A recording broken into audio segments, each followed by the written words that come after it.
ایک دن رسول کریم صلی اللہ علیہ وآلہ وسلم نے اپنی پیاری بیٹی حضرت سیدہ فاطمہ الزہرا رضی اللہ تعالی عنہا سے مسکراتے ہوئے فرمایا بیٹی فاطمہ، کیا تم جانتی ہو کہ دنیا میں ایک عورت ایسی بھی ہے جو تم سے بھی پہلے جنت میں داخل ہوگی؟ فاطمہ، کیا تم جانتی ہو دنیا میں ایک عورت ایسی رہتی ہے جو تم سے بھی پہلے جنت میں داخل ہوگی؟ یہ سن کر حسن و حسین کی اماں حیران رہ گئی، پریشان ہو گئی، حیران ہو کر بولی، ابا حضور، آخر وہ کون سی خوش قسمت عورت ہے جو مجھ سے بھی پہلے جنت میں جائے گی؟ تو آگے رسول کریم صلی اللہ علیہ وسلم نے جو جواب دیا، جواب سن کر سیدہ فاطمہ الزہرا کا چہرہ خوشی سے نہال ہو گیا، چہرہ خوشی سے جھوم اٹھا۔ ہائے وہ فاطمہ جس کے بارے میں کائنات کے نبی نے فرمایا فاطمہ میرے جگر کا ٹکڑا ہے، جس کی خوشی میں محمد کی خوشی ہے، جس کی تکلیف میں محمد کی تکلیف ہے۔ وہ فاطمہ جو جنت کی عورتوں کی سردار ہے، وہ فاطمہ جو نبی کی سب سے زیادہ پیاری بیٹی ہے، جسے دیکھ کر نبی کا چہرہ کھل اٹھتا ہے، جسے دیکھ کر نبی کا چہرہ مسکرا اٹھتا ہے۔ وہ فاطمہ جو حسنین کریمین کی اماں ہے، جن کے شہزادوں کے بارے میں نبی نے فرمایا حسن اور حسین جنتی نوجوانوں کے سردار ہیں۔ وہ فاطمہ جس کی گود میں قرآن کی روشنی پلتی ہے اور جس کے اخلاق دنیا کے لیے نمونہ ہیں۔ وہ فاطمہ جسے نبی نے فرمایا میری فاطمہ سب سے پہلے جنت کے اندر مجھے ملے گی، سب سے پہلے مجھے ملے گی۔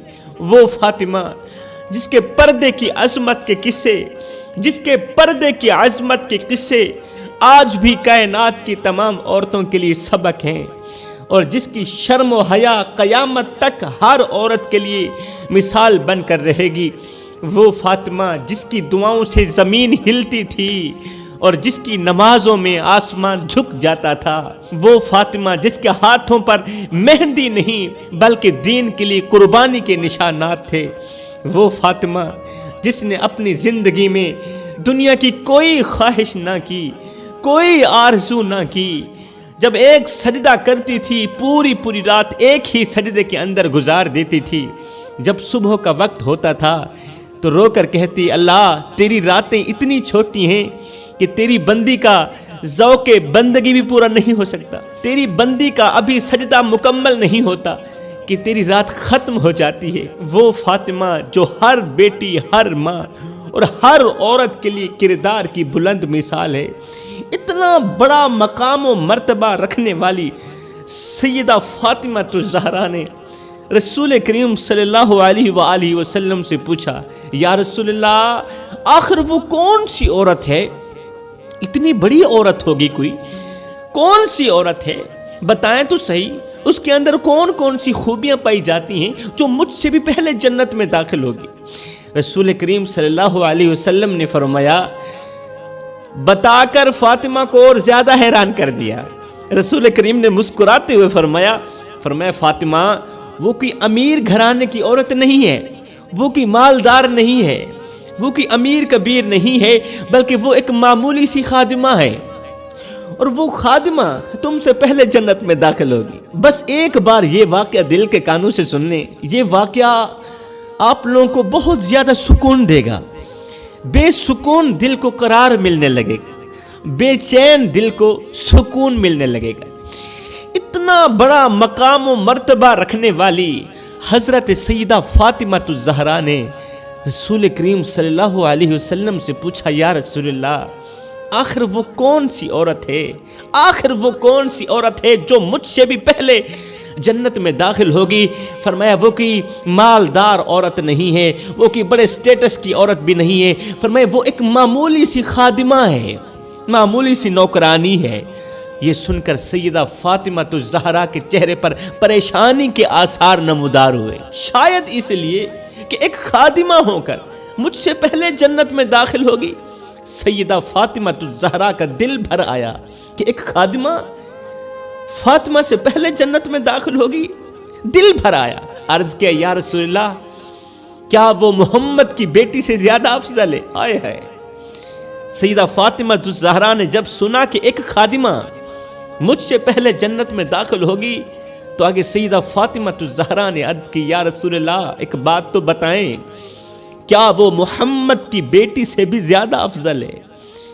رسول کریم صلی اللہ علیہ وسلم نے فرمایا ہرگز نہیں، ہرگز نہیں، محمد کی بیٹی سے افضل کسی کی بیٹی نہیں ہو سکتی، میری فاطمہ سے افضل کسی کی بیٹی نہیں ہو سکتی۔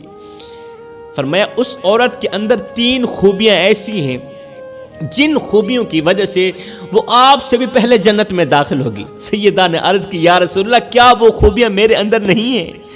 رسول کریم صلی اللہ علیہ وسلم کی آنکھوں سے آنسو نکلے، آنکھیں چھم چھم برسنے لگی۔ فرمایا میری بیٹی کے اندر جتنی خوبیاں ہیں، میری فاطمہ کے اندر جتنی خوبیاں ہیں، کائنات کی کسی بیٹی کے اندر وہ خوبیاں نہیں ہیں اور ہو بھی نہیں سکتی۔ کہا یا رسول اللہ پھر وہ مجھ سے پہلے جنت میں داخل کیسے ہو سکتی ہے؟ تو آگے رسول کریم صلی اللہ علیہ وسلم نے فرمایا فاطمہ تم پریشان کیوں ہونے لگی ہو؟ تم پریشان کیوں ہونے لگی ہو؟ ٹھہرو، آگے سنو، آگے سنو، پہلے اس کی خوبیوں کے بارے میں تو سنو نا کہ اس کے اندر کون سی خوبیاں ہیں۔ جی یا رسول اللہ آپ اس عورت کی خوبیاں بیان کریں، کن خوبیوں کی وجہ سے وہ مجھ سے بھی پہلے جنت میں داخل ہوگی؟ تو رسول کریم صلی اللہ علیہ وسلم نے جو آخری جملہ بولا وہ جملہ دل کے کانوں سے سنیں، بس وہ جملہ آپ لوگوں کو بہت زیادہ سکون دے گا۔ رسول کریم صلی اللہ علیہ وسلم نے فرمایا اس کے اندر 3 خوبیاں ہیں۔ پہلی خوبی یہ ہے، پہلا عمل یہ ہے کہ اس نے اپنی تمام امیدیں اللہ سے وابستہ کر رکھی ہیں۔ اس خادمہ نے اپنی تمام امیدیں اللہ سے وابستہ کر رکھی ہیں، اپنے تمام معاملات اللہ کے سپرد کر رکھے ہیں۔ اے میری فاطمہ، او میری بیٹی، تو نہیں جانتی یہ وہ عمل ہے جو اللہ تعالیٰ کو بہت زیادہ پسند ہے۔ میرے محترم بھائیوں اور دوستو، یہاں پر میں تمہیں ایک سبق آموز واقعہ سنانا چاہتا ہوں۔ پہلے واقعہ سن لیں، پھر یہ خوبیاں آخر میں جا کر بیان کروں گا۔ اللہ اکبر۔ رات کا وقت تھا، ایک ماں اپنے بیمار بچے کو گود میں لے کر روضہ رسول کے قریب بیٹھی تھی۔ ایک ماں اپنے بیمار بچے کو گود میں لے کر روضہ رسول کے قریب بیٹھی تھی۔ اس کی آنکھوں سے آنسو رواں تھے، وہ رو رہی تھی۔ ماں نے بے بسی سے آسمان کی طرف دیکھ کر کہا، مایوس ہو کر آسمان کی طرف دیکھ کر کہا، یا اللہ، یا اللہ میرے بچے کو شفا دے دینا، اللہ میرے بچے کو شفا دے دینا۔ تو جانتا ہے نا کہ میں نے ساری امیدیں تجھ سے ہی وابستہ کر رکھی ہیں۔ اس طرح کی وہ باتیں کر رہی تھی کہ اچانک ایک اجنبی شخص اس عورت کے قریب آیا اور کہا، بہن یہ پانی لو، اپنے بچے کو پلا دو۔ اس نے پانی دیتے ہوئے کہا اجنبی شخص نے، بہن یہ پانی لو، اپنے بچے کو پلا دو۔ ماں نے اجنبی کا دیا ہوا پانی اپنے بچے کو پلا دیا، اجنبی سے پانی لیا، اپنے بچے کو پلا دیا۔ جیسے ہی بچے نے پانی پیا، جیسے ہی بچے نے پانی پیا تو ماں نے بچے کو حیرت سے دیکھا کہ وہ بیمار بچہ پانی پینے کے بعد اب مسکرا رہا تھا۔ پانی پینے کے بعد وہ بیمار بچہ مسکرانے لگا تھا، اس طرح کا مسکرا رہا تھا جیسے وہ مکمل صحت یاب ہو گیا ہو، اس کی بیماری جاتی رہی ہو۔ ماں نے اجنبی کو کہا بھائی آخر اس پانی کے اندر کون سی ایسی چیز تھی جس نے میرے بچے کو شفا دے دی، جس نے میرے بچے کو صحت دی؟ اجنبی نے کہا کہ یہ پانی خاص تو نہیں ہے، مگر تمہاری دعا نے ہی تمہارے بچے کو شفا بخشی۔ میرے پانی نے تیرے بچے کو شفا نہیں دی، بلکہ تمہاری دعا نے ہی تمہارے بچے کو شفا بخشی ہے۔ اب ماں نے شکر ادا کرتے ہوئے اجنبی سے پوچھا، اے اجنبی بھائی بتا تو صحیح تو کون ہے؟ اجنبی مسکرا کر بولا کہ میں ہوں تو گنہگار انسان، لیکن اس چوکھٹ پر زندگی میں پہلی مرتبہ حاضر ہوا ہوں، مگر یہاں آ کر سب سے پہلا سبق مجھے جو ملا ہے وہ یہ ہے کہ اللہ کبھی بھی کسی کی امید کو ٹوٹنے نہیں دیتا۔ سبحان اللہ۔ یہاں پر آ کر جو بھی مانگتا ہے، اس چوکھٹ پر آ کر جو بھی مانگتا ہے، اللہ کی چوکھٹ پر آ کر جو بھی مانگتا ہے نا، اللہ تعالیٰ اسے ضرور عطا کرتا ہے۔ پھر اللہ تعالیٰ پانی کے اندر خود بخود شفا ڈال دیتا ہے۔ میں نے تو تیری پیاس بجھانے کے لیے ایک نارمل سا تجھے پانی دیا تھا، ایک نارمل سا پانی، اس پانی کے ذریعے اللہ تعالیٰ نے تیرے بچے کو شفا دے دی ہے۔ یہاں پر زندگی میں پہلی مرتبہ آیا ہوں، میں بڑا گنہگار انسان ہوں، زندگی میں پہلی مرتبہ آیا ہوں، مگر یہاں آ کر سب سے پہلا سبق یہ ملا ہے کہ اللہ کبھی بھی کسی کی امید کو ٹوٹنے نہیں دیتا، نہیں ٹوٹنے دیتا۔ اللہ کی رحمت ہر حال میں انسان کے ساتھ ہے۔ قسم ہے اللہ پاک کی، اللہ تعالیٰ کی رحمت ہر حال میں انسان کے ساتھ ہے، اور اس کی مدد وہاں سے آتی ہے جہاں انسان کی سوچ بھی نہیں ہوتی، جہاں انسان سوچ بھی نہیں سکتا۔ بس انسان کو اپنے معاملات، اپنی امیدیں اللہ سے وابستہ کرنی چاہیے۔ سیدہ فاطمہ الزہرا رضی اللہ تعالی عنہا نے عرض کی یا رسول اللہ، اس خادمہ کے اندر اور کون سی خوبی ہے؟ پہلی خوبی تو یہ ہو گئی کہ وہ اپنے معاملات اللہ کے حضور پیش کرتی ہے۔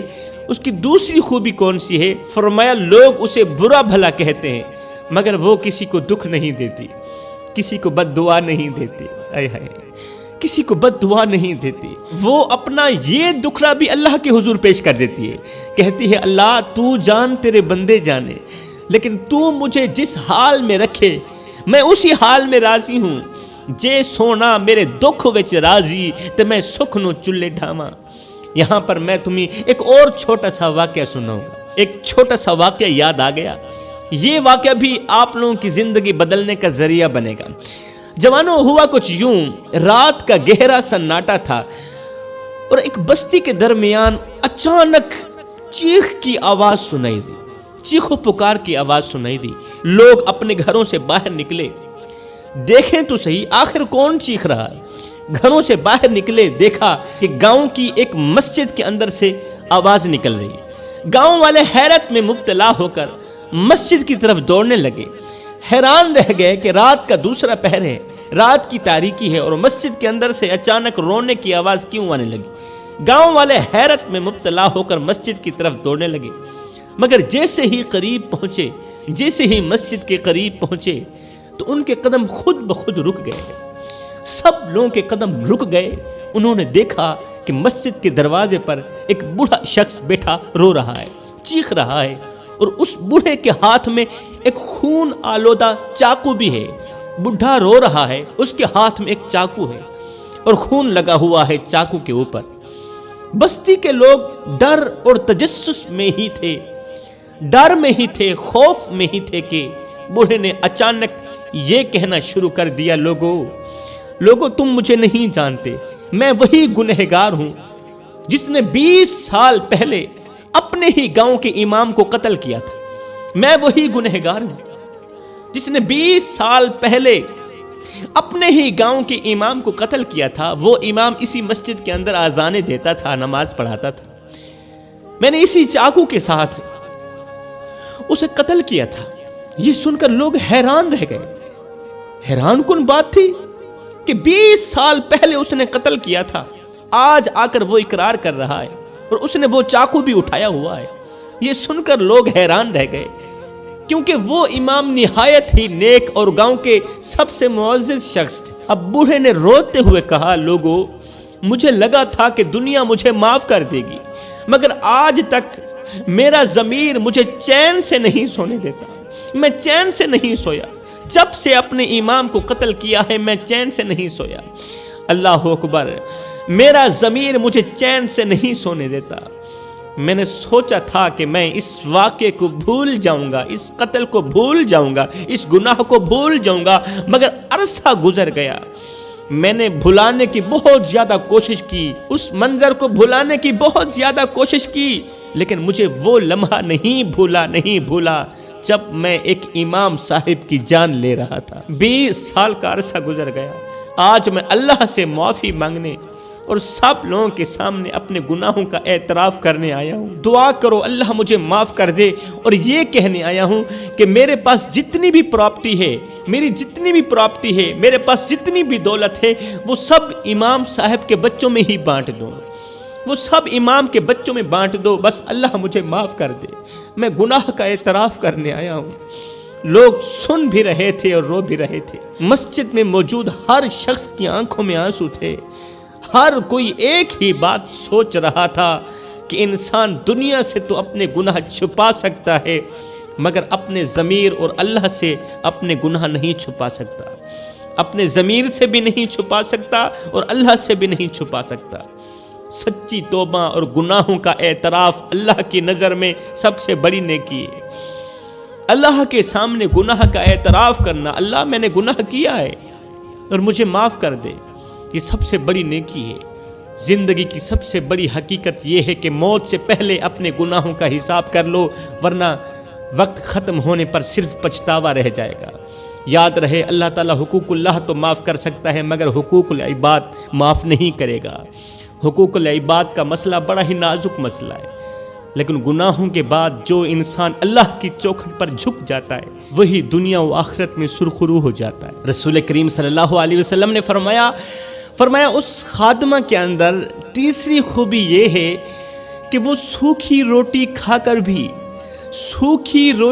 کر بھی ایک گھونٹ پانی کا پی کر بھی اللہ تعالیٰ کی شکر گزاری کرتی ہے، اور شکر گزار بندے کو بہت بڑا مقام دیتا ہے میرا اللہ۔ اے میری فاطمہ، اب سنو، ان تین خوبیوں کی وجہ سے اللہ تعالیٰ نے اس خادمہ کو مقام یہ دیا ہے، اس خادمہ کو اللہ نے مرتبہ یہ دیا ہے کہ اے میری بیٹی فاطمہ، جب تم جنت میں داخل ہونے لگو گی تو ارد گرد آگے پیچھے بہت زیادہ حوریں ہوں گی، تمہارے آگے پیچھے حوروں کا رش ہوگا، بہت زیادہ حوریں ہوں گی جو تمہارے استقبال کے لیے صف باندھے کھڑی ہوگی، اور وہ خادمہ جو تم سے پہلے جنت میں جائے گی وہ خادمہ تمہارے لیے راستے بناتی جائے گی۔ سبحان اللہ، وہ خادمہ جو تم سے پہلے جنت میں جائے گی نا، یہ تین خوبیاں رکھنے والی خادمہ، اس کو اللہ جزا یہ دے گا، وہ خادمہ تمہارے لیے راستے بناتی جائے گی، راستے بناتے بناتے یہاں تک کہ وہ آپ سے بھی پہلے جنت کے اندر اپنا قدم رکھے گی، راستہ بناتے بناتے۔ سبحان اللہ، ان تین خوبیوں کی وجہ سے اللہ تعالیٰ اسے مقام و مرتبہ یہ دے گا کہ وہ آپ سے بھی پہلے جنت میں داخل ہوگی، وہ اسی معاملے میں سب سے پہلے جنت میں داخل ہوگی، لیکن میری بیٹی کا مقام سب سے بلند ہوگا، اور یہ مقام اللہ کی طرف سے تمہارے لیے اعزاز ہے میری بیٹی، یہ مقام اللہ کی طرف سے میری بیٹی کے لیے اعزاز ہے۔